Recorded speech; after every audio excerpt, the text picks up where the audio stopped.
There we go.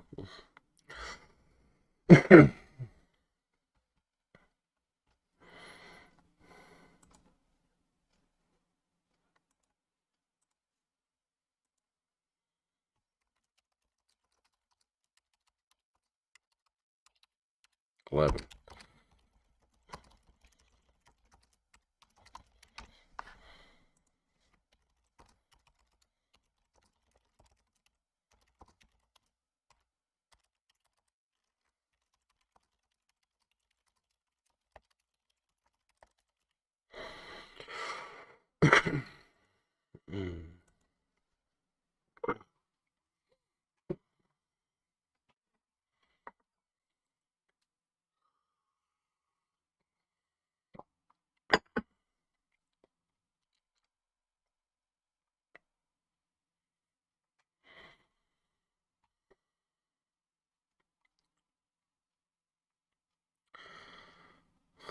Oh, this is the wrong one,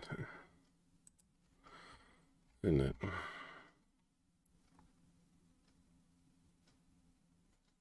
Oh no, it's the right one. Okay.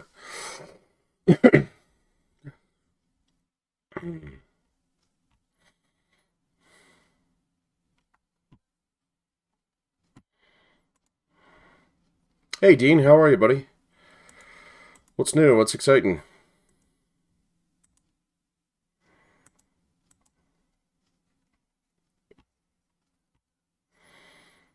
Hmm.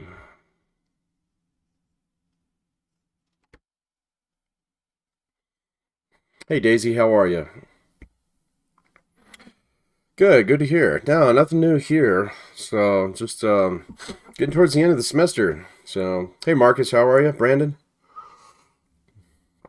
how you doing? Good to see you all back. Uh, Last week was a little bit weird, but we were back in. Oh, you got a promotion! Awesome, man! Kitchen and bath designer. That's sweet. Congratulations. So hey Abby, hey Harley, how are you? Oh, you do the design work, huh? So, what was it? My mom was asking me the other day. She wants to do new cabinets. And what's the trend on HGTV that she's been talking about where they do like multicolored cabinets where you have like two similarly toned cabinets, but like you'd have like light blue ones and then dark blue ones down below. I had a real hard time picturing that until I had to Google a few of them. So, any advice on that would be appreciated.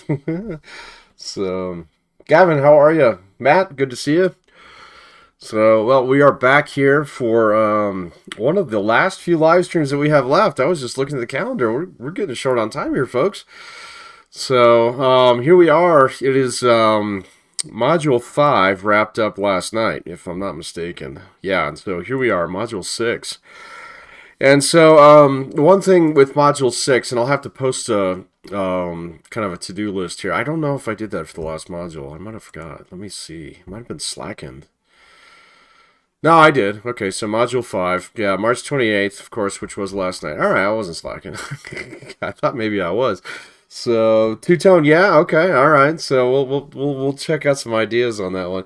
She's got a lot of green in her house, and so we might need to change that.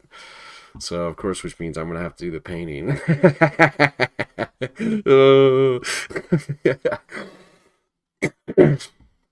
But anyway, where was I?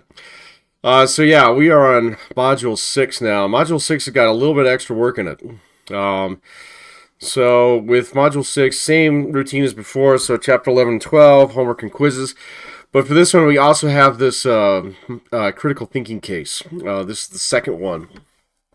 And so that'll be due in what, 2 weeks? So 2 weeks will get us to, let's see, April 4th, April 11th. Okay. And then after that, we only have two modules left. Yeah, so Module 7 and Module 8. And that'll get us all the way to the end of the semester. So we still got a little bit of time left. Just remember that this week here is spring break. Okay, so the 18th through the 24th, or I think it's technically the 17th through the 25th, is our spring break. And so we only have this live stream today, this one, all right, and then we're off that week, and then we're back this week and this week, all right. So, and then this course here, this week in May here, that's finals week, and so module 8 will come up pretty close. And so let me just check something here real quick. I don't know how many of you guys use this, but if you use this course calendar in here, I use it to help me keep like the assignments kind of straight. And so yeah, module 5 was done last night. This is March, yeah, okay. And then so April, module 6 do the 11th, and then module 7 do the 25th. But then that module 8, this is the thing that I wanted to point out. Yeah, hallelujah. I know, we're getting there. So this module 8 is going to be due on a Friday. Okay, so and that's because this day here, May 7th, is the last day of the semester. Okay, and so you have a little bit of less time to do this module 7. I mean this module 8, as opposed to module 7. Oh, actually, something's missing in here. There's supposed to be 2 more things in here, the quizzes and the homeworks, probably. Oh, that's right. All the quizzes have a due date of May 7th as well. And so just remember that. If you've gotten a little bit behind on the quizzes, to get them done. Don't wait until this last day here, March 6th or May 6th to get those done. All right. So because then you kind of do have a final. So just make sure you get them all done by then. You'll be in good shape. All right. Any questions on that? Pop them there in the chat. And so, but it should be pretty straightforward stuff as far as the rest of the semester goes. And just remember, we talked about it quite a bit, not just in class, but also I think on one of the previous live streams about the module 8 leader interviews. So make sure you're getting that organized. All right. So, and if you got a little bit of problem finding somebody and things like that, you just start reaching out. All right. So don't spend too much time thinking about like who it is that you want to interview. And then, because sometimes it takes a little bit of time to hear back from them. Okay. And so just start pinging people that you know. All right. Or start reaching out to, organizations with which you'd like to work someday, or people who you admire. Any of those things, absolutely. Just make sure that you're working on that, because that assignment can get a little bit difficult to organize. All right, it's not hard to write once you do it. Once you actually do the interview, I mean, you shouldn't spend more than a couple hours writing the actual paper. All right, but getting the interview set up can take a little bit of time. All right. So, but with that being said, we are on module 6, and so this is one of the more important modules. So I think these two here, 5 and 6. Well, actually, 7's really important too. So, because this one has a lot of practical tools. But as far as like actually developing yourself as a manager and kind of thinking about like what kind of manager you're going to be, these two here really matter. Okay. So this one, of course, how to organize people in groups, and then of course this one right here. This one's we're going to put the focus kind of back on you a little bit, which is you as the manager. And so let's dive in here. So this should be Leadership Theory Day. Let's see. So, chapter, no, is... Oh, wait a minute, what are we on? Chapter 11. Boo, we're on the communication chapter. So this will be a short one. It's not really a final, Harley. It's the biggest project in the class. There is no final in this class, okay? So, I mean, let's just do all the work and off you go. I guess I kind of joke a little bit that you kind of do have a final in this class if you haven't been doing the quizzes, because they're all still due on that last day, which is the 7th. And so if you put all those off, then yeah, I guess you kind of have a final because you have to do all the quizzes. But no, there's no final. All right? Yeah, no final. You do have to do that paper, though, if you want an A. So it's very, very hard to get an A in this class without doing that paper. It's possible, but it's very hard. Yeah, I mean, you have to, like, perfectly thread the needle. So if you miss, like, a single quiz question, it's suddenly not possible. So, hey, Isaiah, how are you? So anyway, let's talk about the comm chapter. This is a chapter it's a boilerplate chapter that's in every business book out there. Some of you have probably had the entire comms class, which is what, BSAD 270, business communications. So hey, David, how are you? And in business communications, So it's kind of hard for them, at least in my mind, to actually stitch together an entire class out of that. And this is coming from someone who's taught that class a couple times. In fact, I think I originally came to CSUP filling in for somebody who was teaching that class. Yeah, I was, come to think of it. But it's worth going over it again. But this chapter here is like taking that entire class and just boiling it down to a simple chapter. So just we're going to PB&J it here, and so that's what we'll be doing with chapter 11. Next week, chapter 12. This is the one where we'll talk about leadership theory in some detail. So and that I find that one a lot more interesting. But that's okay. We'll do this one regardless. Hey, you know what? We're going to do trivia today. So what's our trivia topic? All right, so start throwing up some trivia topics in there, because we're going to go through the lecture quickly today. I want to do 3 rounds of trivia. So tell me what you have in mind, and we will absolutely do that. It's been a while since we did trivia, so it's been at least 3 weeks now, I think, since we got trivia in, because of course I had that one day where some idiot hit the neighborhood CenturyLink box with the snowplow, and then last week I was out of town. And so March Madness, yeah, that's a good one. Yeah, we could do that. So my bracket is completely busted. so yeah, we could do March Madness. We could do basketball in general. I'm cool with that. It fits the times. But anyway, let's talk about communications here just a little bit. So the communication process, this is the model that you see time and time again. And so, like I said, there's an entire class where you spend at least a couple weeks on this. But then you also spend a lot of time in that class writing, like, good news messages, bad news messages, designing sales pitches. I think you do a resume in that class too. But, kind of like the heart of the class is this model right here, which is the classic communication model. This thing's been around forever, but it's really straightforward. Okay, so you have 2 people. You have the communicator or the sender of a message and the recipient or the receiver of the message. Okay, and each one of these guys have to go through the same kind of steps, depending on what it is that's trying to be said. So the communicator has to, first of all, they have to make a decision as to why I am going to communicate something. All right, and then they actually have to, encode that message. All right, so meaning how are we going to send that? All right, is it going to be an email? Is it going to be speech? Is it going to be a post? Something like that. And, taking into consideration both the context and the affect. Context is what's going on the outside. All right, so the information that you don't need to explicitly say in the message. So this is more so the stuff that people just kind of generally understand about the situation. So you're the boss, they're the employee, you expect TPS reports on Friday. So the context, these are the things that we already know. So, Stranger Things is a good one too. Yes, so that's a good one. Season 4... I guess is back in production, or maybe it was produced last fall, but usually I think that's a winter release, and I think it's going to be a summer release now. But anyway, that'd be a good one too. But the communicator here has to encode that message and then, of course, send it. All right, so transmission process, whether you're doing it directly, face-to-face communication, something like this, where I'm broadcasting it, or, in some cases, it's something that's like FYI, for your information only. And so that would be something that, here, check this out when you have a minute. So it's like a newsletter or a flyer or something like that I decide to send out.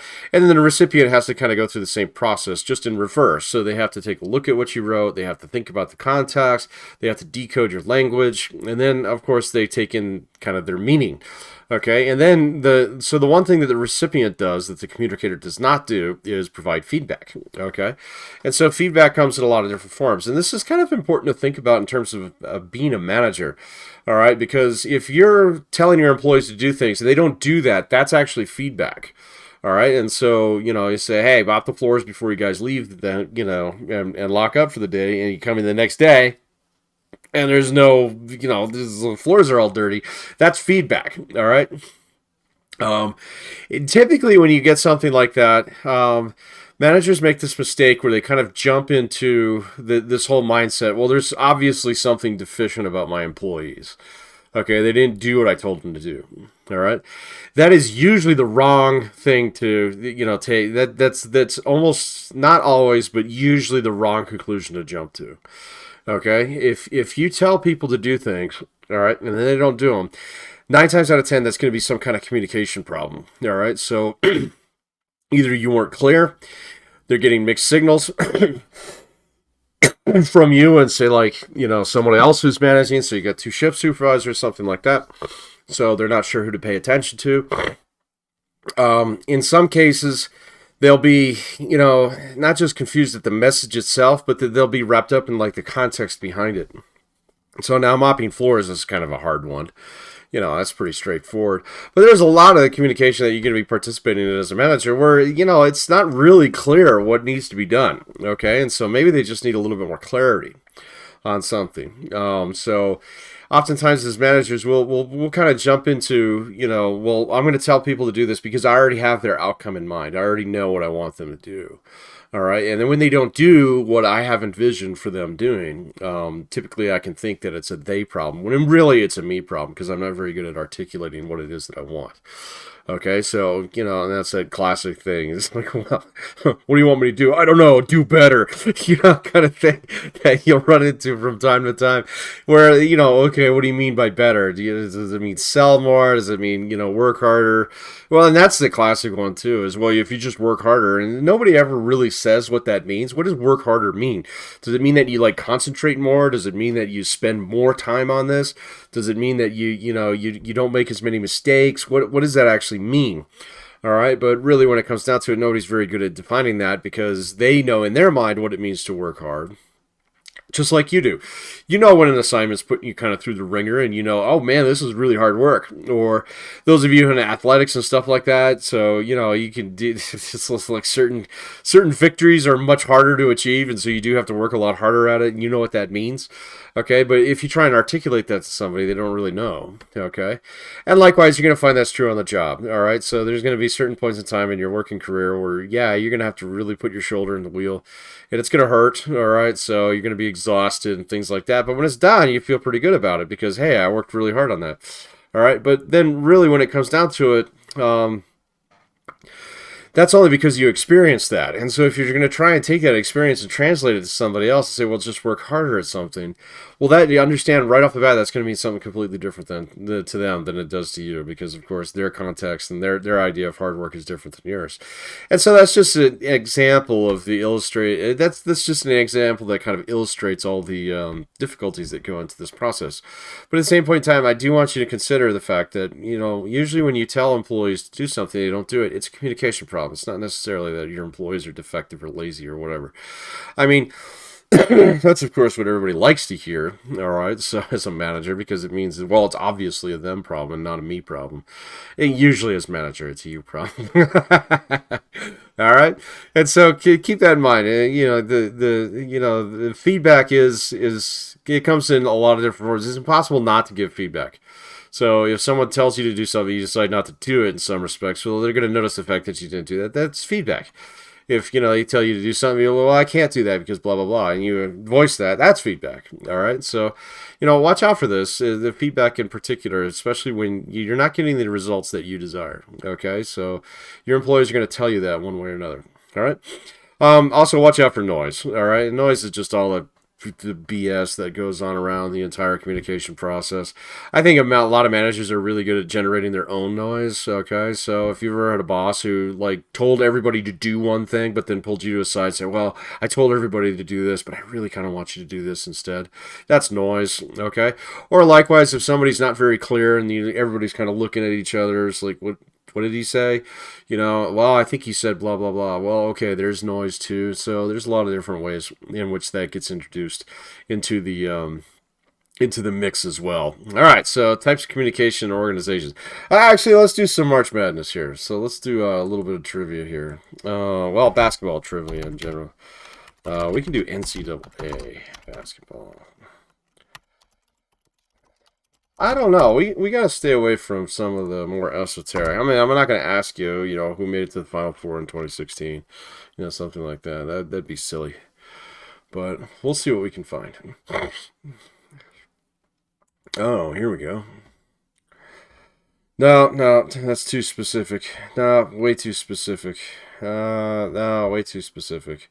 Yeah, see, I'm not going to ask you questions like who won this and who won that. We want to find something a little bit more interesting than that.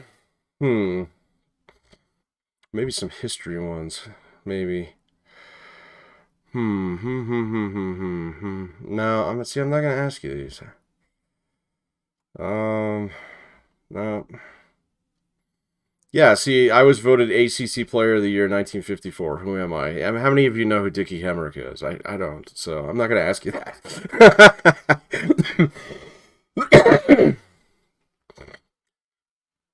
Yeah, we got to find something better than those. Let's see. Let's try this.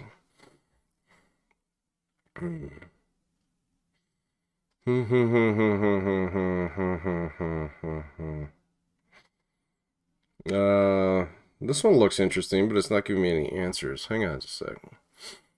No, no, we're not doing multiple choice. Let's see. Let's try this one here. It's all right. This is taking a little bit of time. Hmm.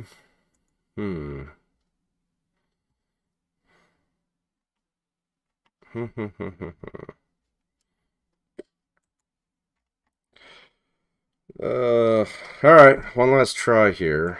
But the sites that I am finding here are not so good. Okay, here we go. This one's a little bit better. All right, where are my answers? Okay, there are my answers. So I definitely need that. All right, which team has won the most national titles in the history of the NCAA tournament? There we go. There's a good one. Which team has won the most national titles in the history of the NCAA tournament? There we go. That will be question number 1 today. All right, we found a site here that'll work.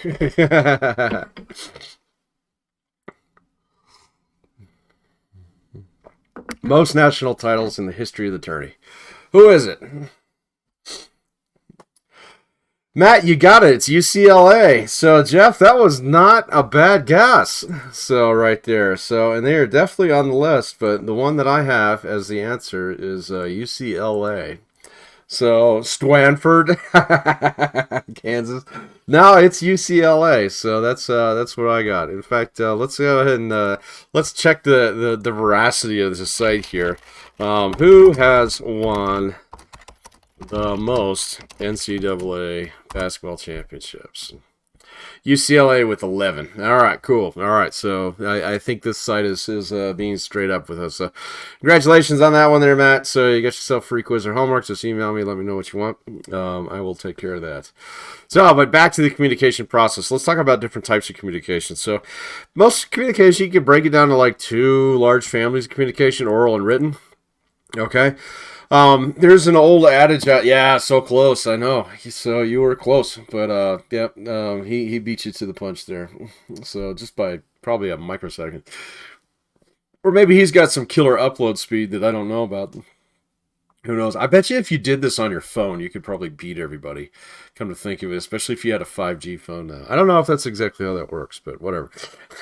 So it's all right. The lecture just got all over the place today, but that's okay. I'm having fun. I hope you guys are too. So, but oral communication, written communication.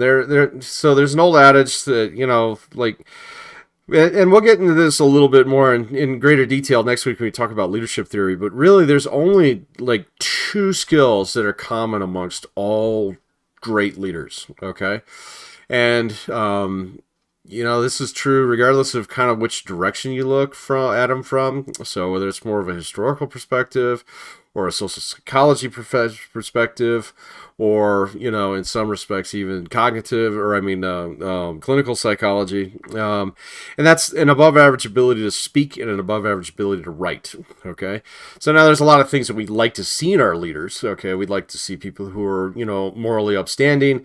We'd like to see people who are trustworthy. We'd like to see people who are effective. But, you know, if we look at the course of human history, we can find leaders who have terrible traits as human beings, but they're still extremely effective leaders, and it's usually because they can do these 2 things well. Okay, and oral communication, you might think this one's actually a little bit more important, but I would argue that written communication over the long run is even more important. So if you're frontline supervisor and things like that, you don't really need to, you know, your written communication isn't exactly vital to your success. I would say it's vital to your ability to get promoted at some point in time, but it's not necessarily vital to your success as far as being an effective manager goes. That's where oral communication is much more important. You have to, you know, talk to your people. You know, you have to make them feel comfortable with what it is that you have to say. and develop some rapport and trust with them through oral communication. So yeah, it's a very important skill. But eventually in your management career, and for some of you sooner rather than later, you're going to hit a point in time where you're going to have so many people working for you, you don't even know who they are. I mean, the first time that happened in my career, it was kind of scary. So I had people like in Walmart, "Hey, Pat," and I was like, "Hey, oh, you work for me, don't you?" Kind of thing. And in that case, you if you get anywhere past about 30, 40 people that you're managing, you're not going to know who all of them are. Maybe 30 would be okay, but I mean, I think at the height of my career, I was managing over 300. There was no way I didn't even met half of them. And so in that case, how do you communicate? Well, you do so through written communication. So you're doing post, bulletin boards, emails, things like that. And so at that point in time, your written communication skills become much, much more important. All right. And so don't neglect those. All right. So pay attention in your English classes. All right. So because the written communication piece is it's the one that's easier to screw up. I mean, it's really easy in oral communication when you're having a conversation with somebody. You just look them in the eye, say, "Did you get what I said? Well, can you repeat that? Can you run that by me again, just so I make sure we're on the same page?" Yeah. With written communication, you can't do that. All right. You're going to send something out, and you're just going to have to assume that people actually understood what you got your meeting, and that's where that feedback process, because you send something out, it's got a little bit of a directive or an imperative in it in one way or another, and then people don't do that. That's feedback. That means that your communications in some respects are probably defective. All right. And so that becomes much, much more difficult to actually handle. So tips with dealing with written communication. So particularly like in today's world, where email is more so than the standard, it is basically the go-to method. And I mean, you can probably monitor your school accounts a little bit and get kind of a little hint of that if you're not in the working world, or if you're not working at a place where you do have a dedicated email account yet. Sometimes early in your career, you don't have one of those. But I'll tell you, so just from my perspective on the faculty side, it is not uncommon for me to get over 100 emails in a day. All right, I would say at least a good 80 of them, or no, maybe not that many, maybe about 50, 55 of them are junk that I just, you better capture my attention within the first 2 or 3 lines, otherwise I'm not paying attention to the rest of it. And honestly, it's better here than it has been in some other schools that I worked at. So particularly when I was at the community college, everybody and their sister seemed to email you, and everything was always reply all kind of stuff. Where people were having just flat out drag out arguments via email. Actually, I worked at another university. It was kind of like that too. But all those things, they kind of teach you to, really, filter your intake very carefully. And so consider that when you're a manager. If you do have something that's important to say, don't flag everything that you say as being important. Okay? People will learn to ignore you very quickly. Likewise, I mean, I was guilty of this early. I would write basically manifestos as far as emails go. There's like things that were like, a page and a half long. Nobody reads those, all right? And so, like if you have something important to say, you can figure out how to say it in about this many lines or less, okay? And so make sure that you're doing that, all right? And so, like, even these things here, these are good examples. As we go back to our announcements here in this class, all right? That I know that this is about the most that I can ask as far as your attention goes in written communication, all right? It's absolutely fine, all right? So don't get upset when people don't read everything that you have to say. Just make sure that what you have to say is nice and concise so that people have an excuse not to read it, or don't have an excuse to not read it. There we go, okay? So that's one thing that you want to consider with your written communication. The other thing is definitely like pay attention to things like structure and syntax and grammar, okay? These things, they might not seem like things that actually matter to you, but they do to people who they do matter to, okay? And so if you're a manager, and especially if you're in a situation where you have a lot of employees, somebody in that group is going to actually have a better command of the English language than you do. In fact, if there's more than 30, someone probably does. So, and sometimes that person doesn't really matter, and sometimes they really matter, okay? And so if you start putting things out that, aren't spell checked, and, you ignored the green squiggly lines that Grammarly was telling you is like, hey, you might want to fix this or something like that. Or, Microsoft Word. Grammarly is a different program. That's one that you can pay for. That's actually worth its weight in gold. It's caught me even on some of my stuff, and it kind of learns who you are after a little while, but you do have to pay for it. But anyway, with that in particular, if you have an employee who actually has a better command of the English language, than you, and you send out this email where you're confusing there, and there, and stuff like that, that person's going to think you're kind of stupid, all right? Now, sometimes that's not going to matter, all right? So, say it's a frontline employee, okay, it's like, okay, I don't know exactly how to write it's like perfect, in perfect tense in case. All right, but you run a cash register and I do payroll around here, and so that's my job is a little bit more important just by the nature of the job. But then every now and then it actually is somebody who does matter. Maybe it's a frontline supervisor who's vying for a job. All right, maybe it's an employee who's critical to the entire operation.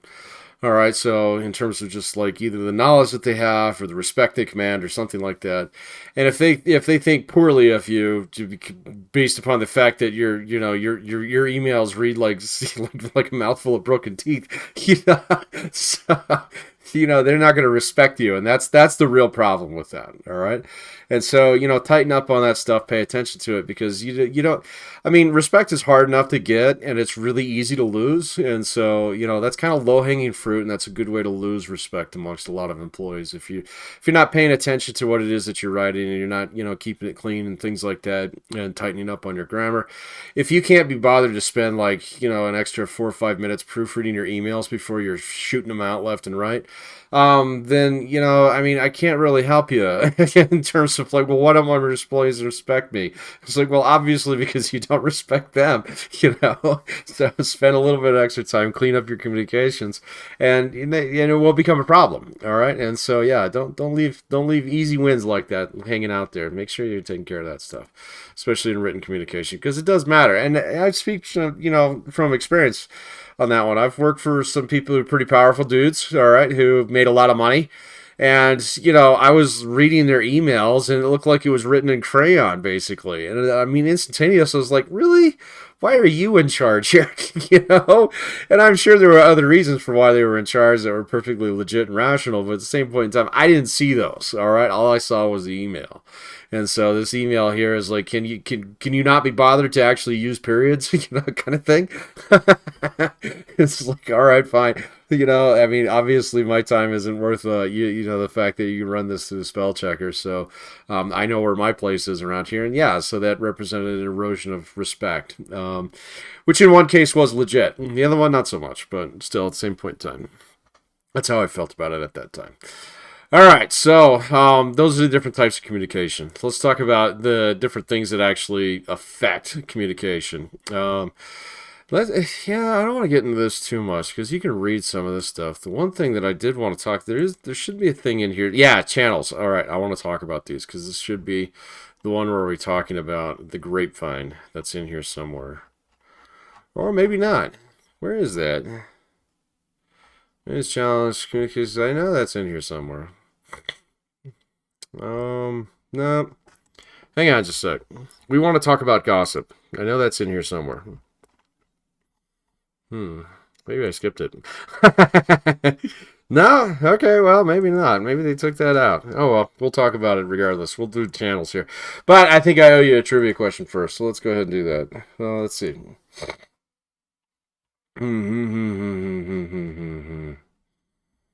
Let's see. Oh, this is an interesting question. Let's check this one out. Yeah, okay, all right, here you go. So, which team has made the most official Final Four appearances? So, which team has made the most official Final Four appearances? It is not UCLA. All right, so I'll give you a little hint right there. Which team has made the most official Final Four appearances? Team that has made it to the Final Four the most often, and no, it is not LA. UCLA. All right. Go for it.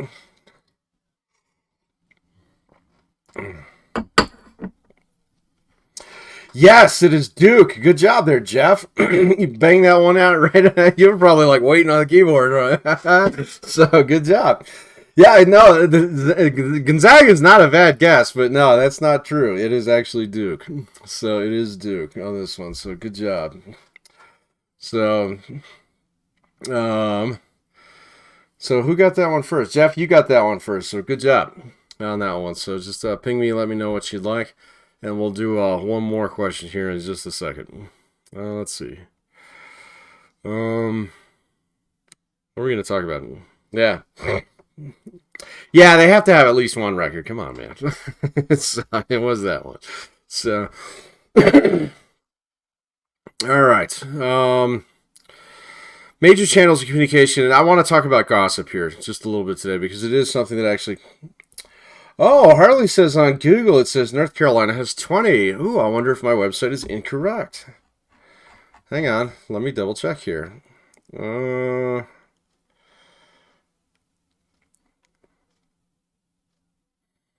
Where did that go?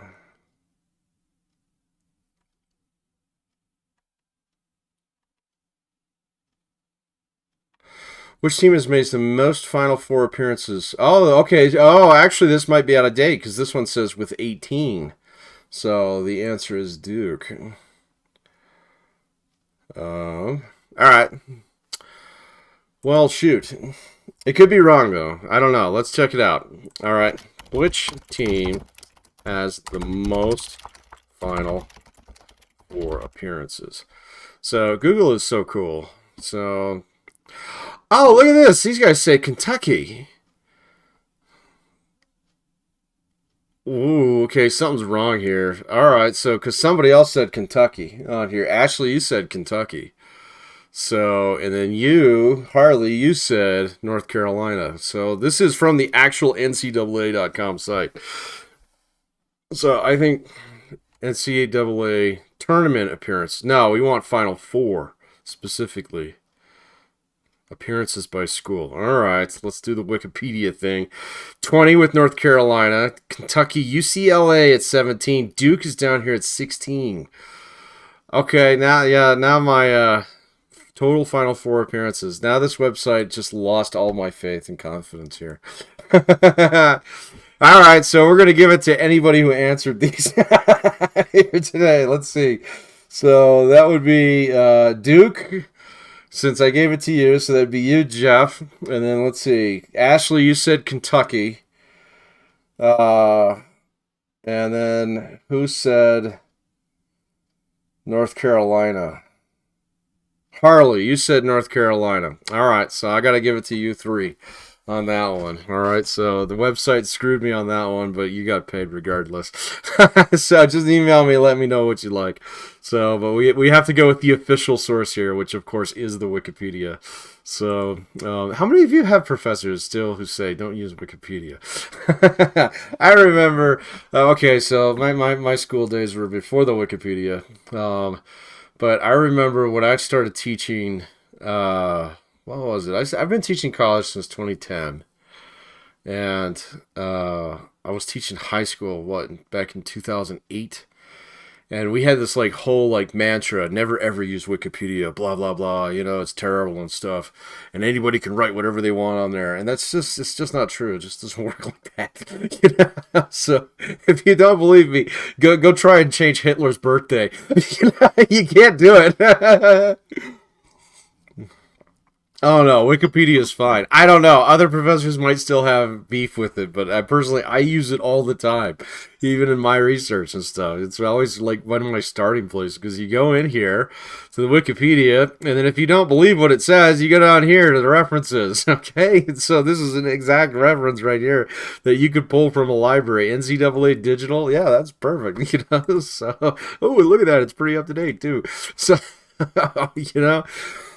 So even if you can't cite Wikipedia, all you have to do is go down here and find whatever it is that wherever they're pulling their sources from too. So if you ever find a site on Wikipedia where it says needs citation or disputed facts and blah blah blah, fake news kind of stuff, okay, so there's probably something funky going on with that page. Maybe the moderators are actually having a little bit of a fist fight. But really, when it comes down to it, Wikipedia is great at citing its sources. So if you can't use the Wikipedia, just go use the sources. I mean, come on, you guys all know this stuff. So that's okay. Neither here nor there. All right, so we're getting off track here. Oh my goodness. We're getting close to the hour mark, and so let's talk a little bit about different channels here. But the one thing that I do want to talk about in particular is gossip, the grapevine. All right, and so when we talk about different channels out there, lots of different ones: one-on-one conversations, phone conversations. How many of you all still use the phone? All right, so I mean, text conversations seem to be much more common nowadays. I mean, I text my colleagues all the time. I would text them before I call them in most cases anymore. And I think maybe that's a generational thing that's changed just a little bit over the last couple of years. And, certainly there are people that I work with who I would not text. All right. It'd just honestly be faster to just call them.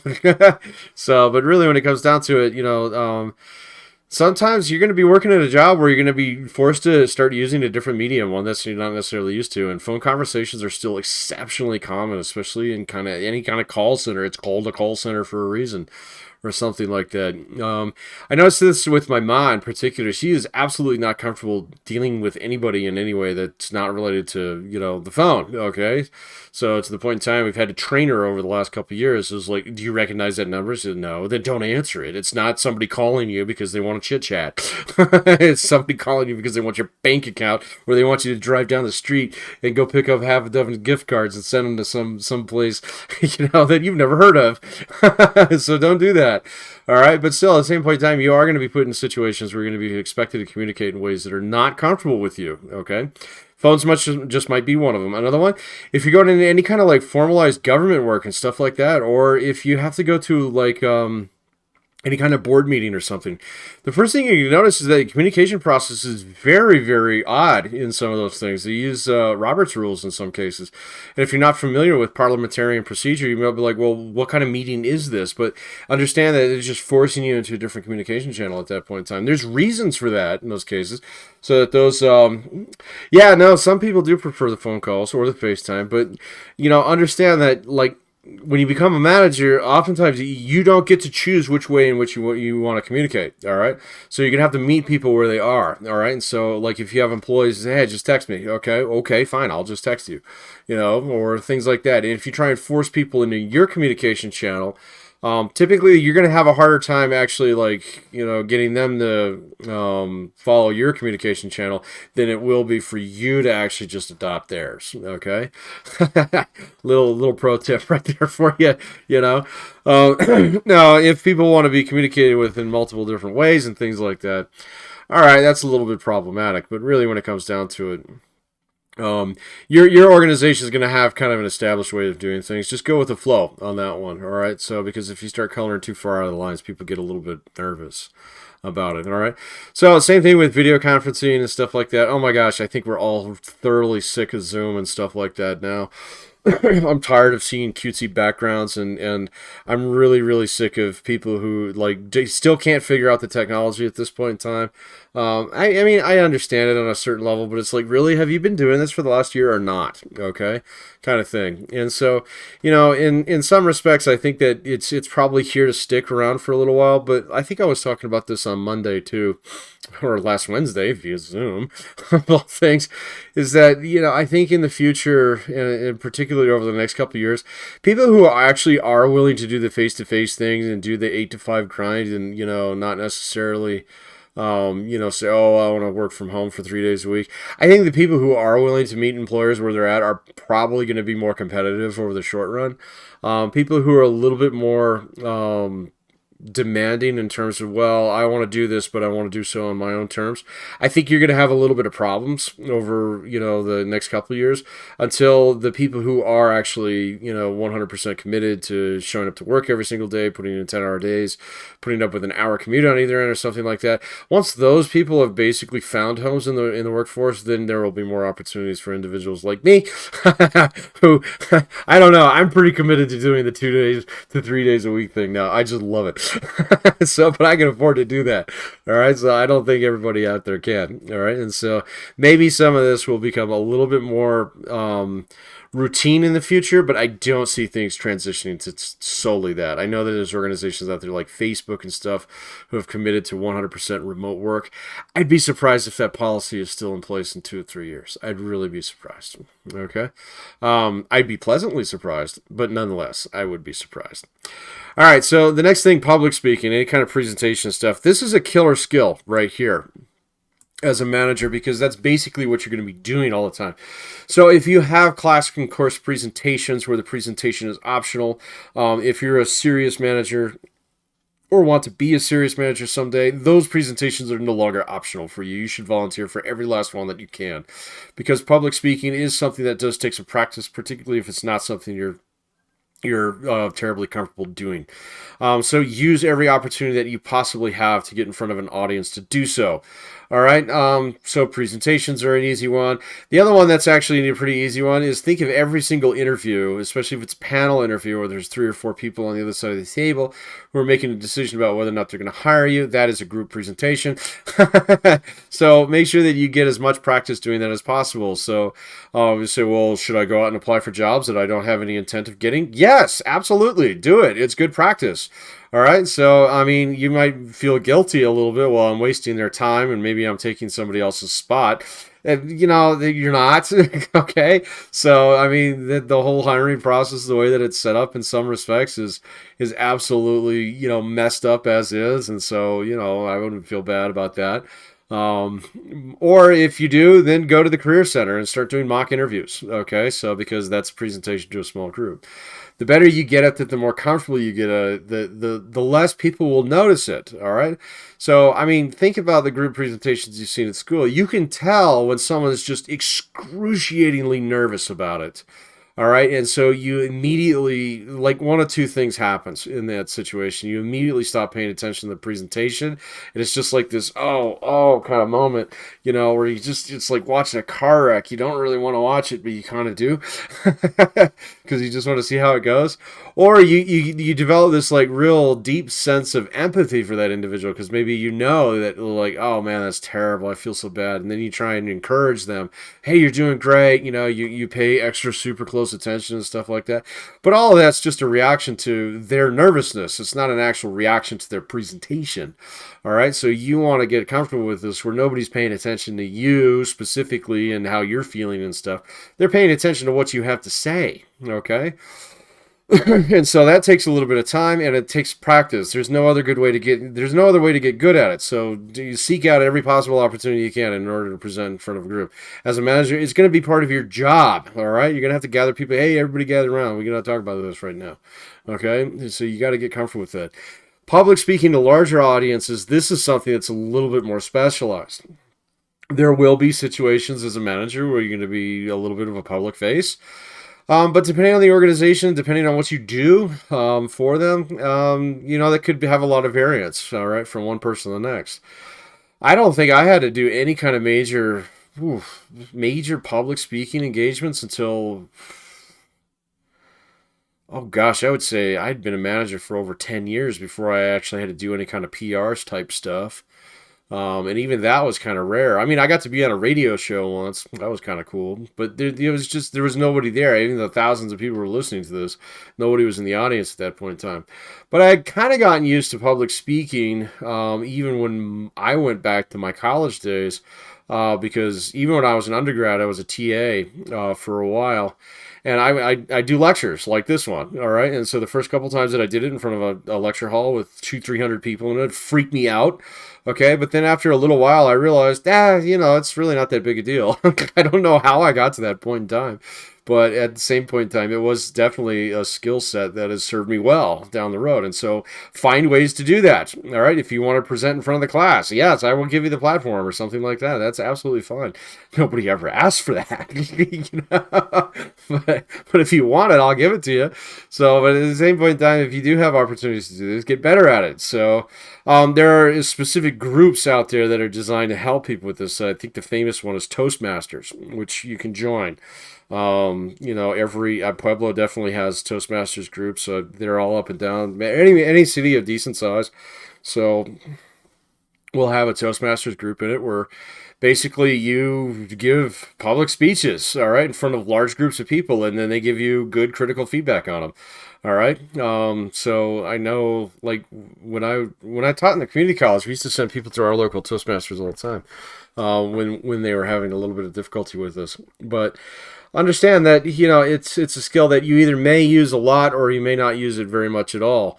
Regardless of that, if it's a skill that you don't use at all, but then you do have to use it, it's probably going to be a lot more important than if it is something that you do every single day. And so, just based upon the fact that you don't think you'll be doing it that much doesn't mean that you shouldn't prepare for it. All right. And so, yeah, public speaking, I know people dread it. It's like one of the highest fears, like that, and fear of heights, and I think it's like spiders and snakes, and amongst those things, what's the other one is claustrophobia. Then so like fear of public speaking ranks up with all of those, right, in terms of things that people are afraid of. But unlike a lot of those other things, this will not kill you. Okay, so face the fear and get to it. And if you like doing this kind of stuff, I guarantee you it's going to pay off in spades. All right, because there have been many, many times in my career where I know that my ability to speak in front of an entire crowd and do so with like confidence and being comfortable with it, it absolutely made the difference in terms of success or failure. All right, in terms of like me beating out other people for opportunities. All right, and so again, it's just going to make you more competitive. And so if you're bad at it, just don't say, "Oh, I'm bad at it," because that means you're going to lose to somebody who's not. All right, so just get out there and get better at it. All right, it's not that hard. Getting over the fear is the hard part. After that, it's like, this is a piece of cake. So, and so, yeah, public speaking out there as well. Ready? We already kind of talked about that.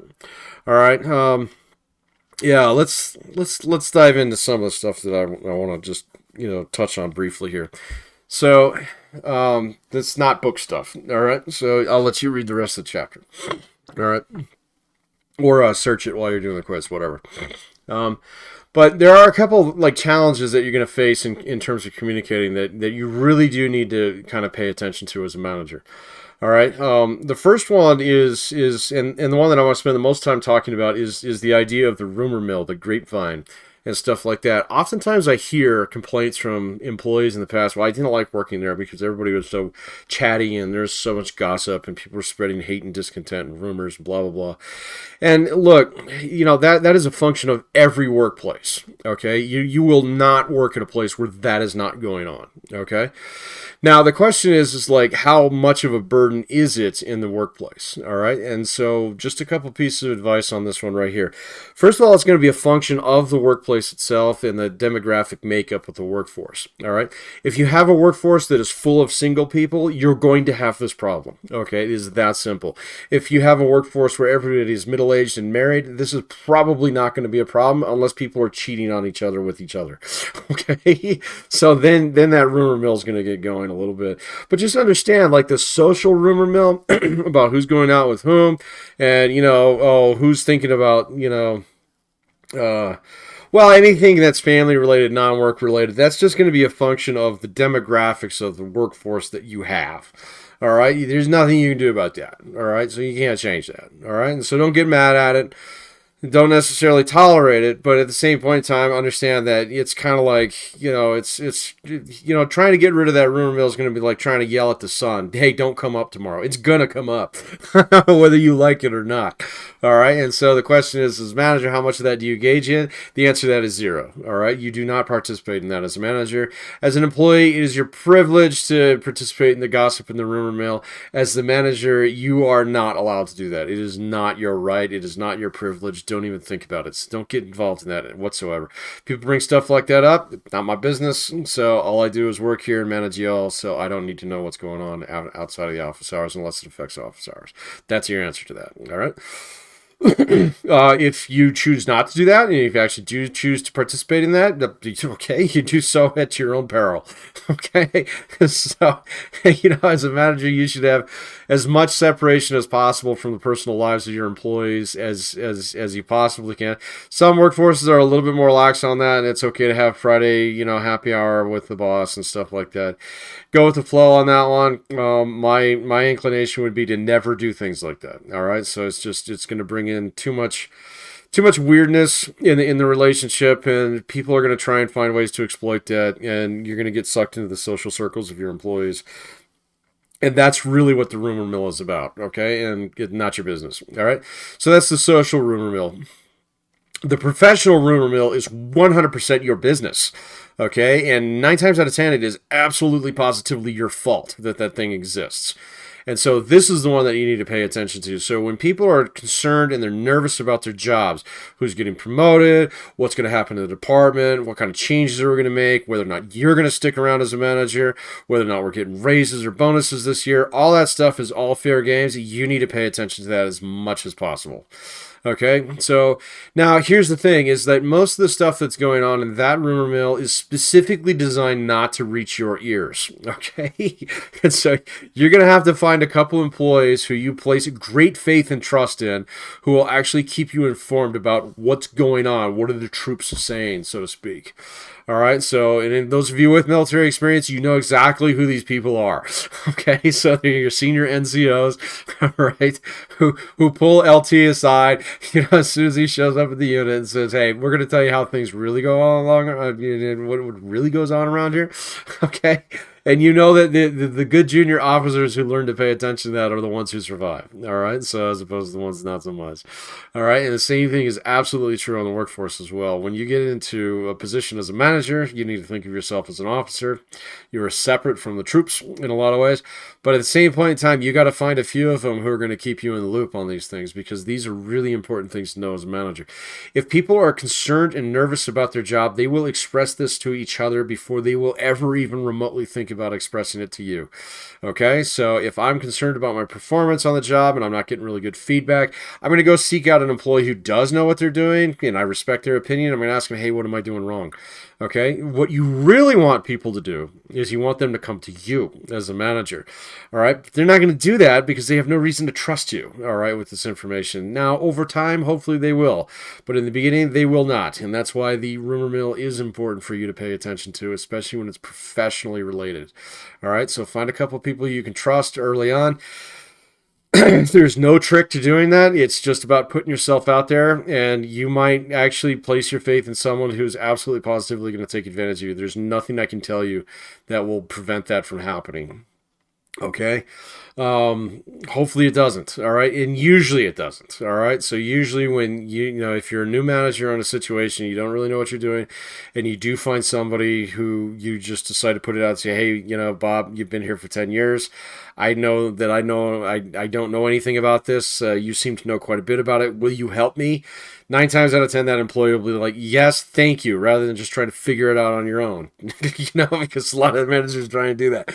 So definitely make sure that you are paying attention to, the rumor mill, and the way that you do that is by finding a couple employees you trust, because understand it is designed so that information does not come to your knowledge. All right. Now, why is it important to collect that kind of information? Well, because 9 times out of 10, it involves management problems, things that you can actually do something about. Okay, so if people are concerned about their jobs, then they don't want to express that to you because, oh, well, I don't want my fears to be true.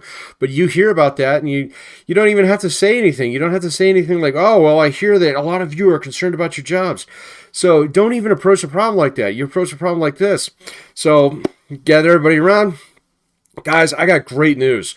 All right, so we are in the best position that we've been in many, many years, and there is going to be many more years of what we've got going on right now. It's going to continue for a long time, and I have utmost faith and confidence in you. And then you start talking about the things that you've all done well, and next thing you know, without even saying, "Well, I hear a lot of you are concerned about this," you are assuaging and addressing all of their fears.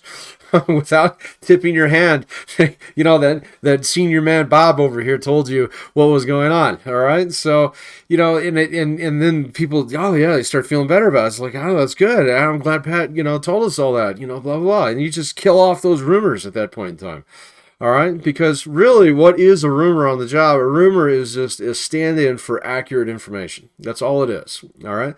So, like, if you have to fire somebody, you have to let somebody go, and say it's an extremely sensitive issue, so it involves sexual harassment or something like that. All right, so, and your lawyers, they come and they say, "You will not talk about this." All right, so, or else, and if a lawyer on the job ever says that to you, they mean it, so pay attention. All right, but, and then all of a sudden everybody will notice, it's like, "Hey, Chuck doesn't work here anymore. What happened to Chuck? you know, I see they cleaned out his desk, and oh man, I hope he's okay. You know, did you text him and stuff like that? Well, he's under an NDA, so he's not going to respond at this point in time, or whatever. All right, and so they're going to start to invent reasons for why Chuck is no longer there. It's like, oh, well, you know, he was late so many times over the last year or so, you know, and I know Pat was really watching that. Or it's like, well, I know he was getting paid a little bit more than what he was worth. I mean, I saw his performance reviews over the last 2 years, and this is not true. Okay, it's just people like making up information to stand in for missing information, it's lack of the truth. And so you have to find ways to address that as a manager as well. So my favorite hack on this one, so because I've been involved in a situation where I had to fire an employee who was directly involved in harassment with another, and this was not a pleasant situation. Okay, so but people had kind of suspected what was going on, and unfortunately, I had to find a way to clear this up so that everybody kind of understood what was going on without actually tipping the hand of, you know, these are the details of what's going on. So I gathered everybody around. I said, hey, look, so-and-so, she's not going to be working for us anymore. All right. I can't tell you why, and I'm not going to actually go into any details, so don't even bother asking me. And I don't want you reaching out her to ask her either, because frankly, A, it's not your business, and B, I don't want you to think ill of somebody who maybe you thought really well of before. Okay. And so I do need you all to review this section of the employee manual and come ask me if you have any questions. And of course, it was a section that dealt with sexual harassment. Okay. And so I'm kind of bird dogging them there a little bit, but also at the same point in time, keeping the lawyers happy on this one. But really, my whole goal behind that little speech was to shut down that rumor mill. All right. I did not want people prying into this. That's really what I did not want, because there was some ugly, ugly stuff under there that, quite honestly, none of the employees, it wasn't their business. But really, when it came down to it, if I just said, hey, well, no, that's not your business, don't ask, that's like ringing the dinner bell. I mean, people are like, well, why shouldn't I know that? What's going on? And so you do have to be really careful with that, those situations. And so, you know, just a little wrap up on the communication piece here with some hard one and you know, not so pleasant tips, but also there are things that will keep you in a better station as a manager in the long run. And so I hope those help. I wish somebody had told me that before I could be manager. It's like, you should pay attention to the rumor mill. It actually matters. So, and likewise, you know, find ways to actually communicate with people where your meaning is clearly understood, even if it's not necessarily explicitly stated. Okay. All right, so that'll do it for chapter 11. So not the most fun chapter in the entire book, but we'll change that next Monday when we get here to leadership. So, but with that being said, I do owe you one more March Madness trivia question, and I mean, you know, I would double check this one here, but let's just see. Let's just see.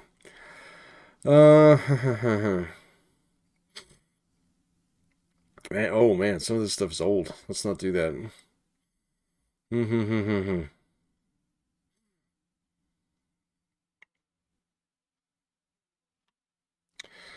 Let's see.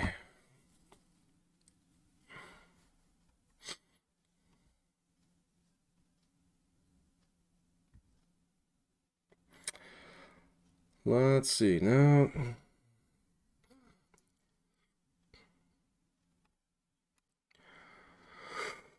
I want to get out of these year question ones. So.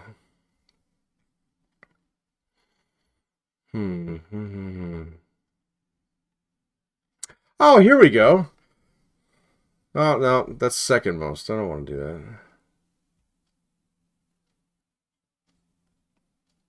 Oh, okay. I wonder if this one's true. What are the two teams? And so there are two answers here. All right. So there are two answers here, and I will give you points for. So we'll dish out two of them here. So if you can name one of the two teams, all right. So whoever gets one team right, then someone will have to get the next team right.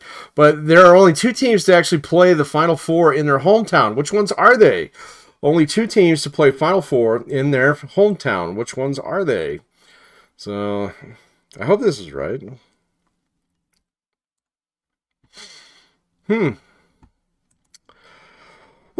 So two teams to actually play the Final Four in their hometowns. Which ones were they?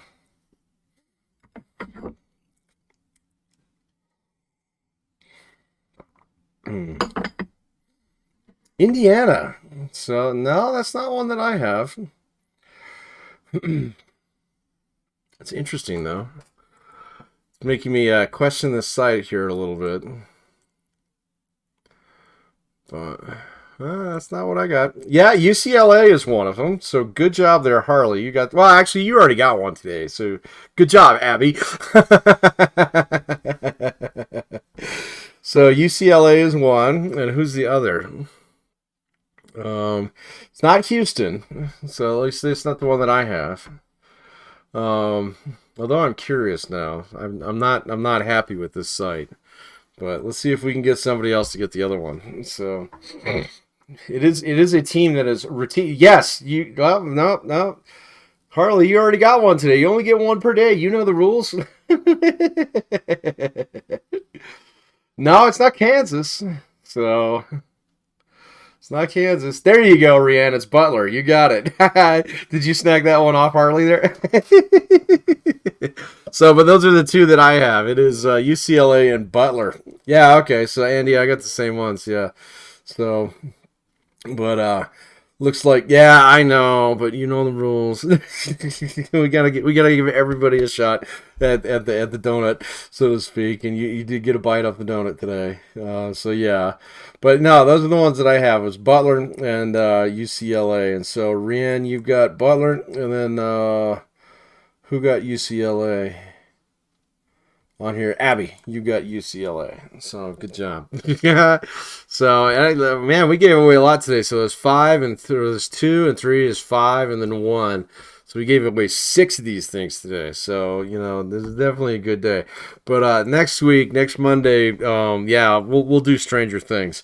All right, because I think that's due up for a watch again on the Netflix here. Which I'm getting this close to actually pulling the pin on Netflix. YouTube TV has I've got so much stuff that's been scraped off there now that I don't think I need the Netflix too much longer. Um, and of course, with summer coming up and lockdowns being lifted, I plan on spending a heck of a lot less time on the couch this summer than I did last summer. So hopefully you got similar plans. But regardless, it was good to see you all again here today. We're going to go ahead and pull the pin. But we will be back on Wednesday, and we will discuss finances this week. All right, so because it's really important for you to get your financial house in order before you start managing individuals. All right. And that's specifically for ethical reasons and not putting yourself into situations where you have to make crappy decisions in order to actually maintain your salary. All right. And so we'll spend some time on that. Start thinking about what questions you may have. We'll do it via Zoom. We'll start with a little lecture, and then we'll go into basically an AMA kind of thing. And, we'll do our best to actually kind of walk you through some of the ins and outs of managing your personal finances, getting your financial house in order, which won't take you as long to do as you think. All right, so especially if you're in a situation where I think most of you are, so where your salary is going to increase greatly within the next couple of years, or at least that's the hope. Yeah, and it will happen for most of you. So don't worry about it too much. All right, but that's all I got for you today. So we will, again, if you got a free quiz or email off trivia today, just or free quiz or homework off the trivia today, just email me and I will go ahead and get those punched in. But that's all I got for you today. I'll stick around for another minute or two just in case you have any questions. But other than that, you're off the hook, and we'll see you Wednesday. Take care now. Bye. Stranger Things is pretty good, although I'd say season 3 was a little bit weird. So it's like having grown up in the Cold War, they didn't quite get that one right. Not quite right. The mall, though, is exactly as I remember it. Bye, see you, Harley. uh, even the wood paneling and the cheesy sailor uniforms. There were places that did that.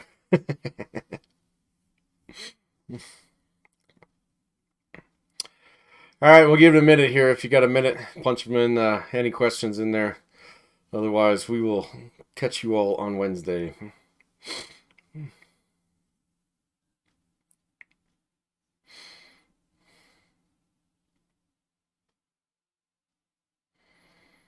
Oh, you killed your Netflix off too. Yeah. All right. Yeah, I just don't think it's worth it no more. Yeah, we'll see. I don't have Disney Plus, and I still haven't seen The Mandalorian, so I don't want to. I don't want to give any more money to the House of Mouse, though, man. I want to discourage them from doing things, not encourage them, discourage them. All right, 30 seconds.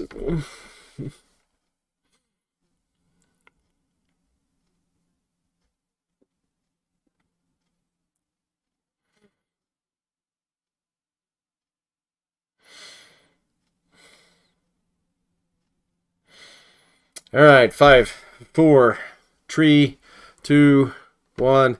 See ya. Have a wonderful afternoon.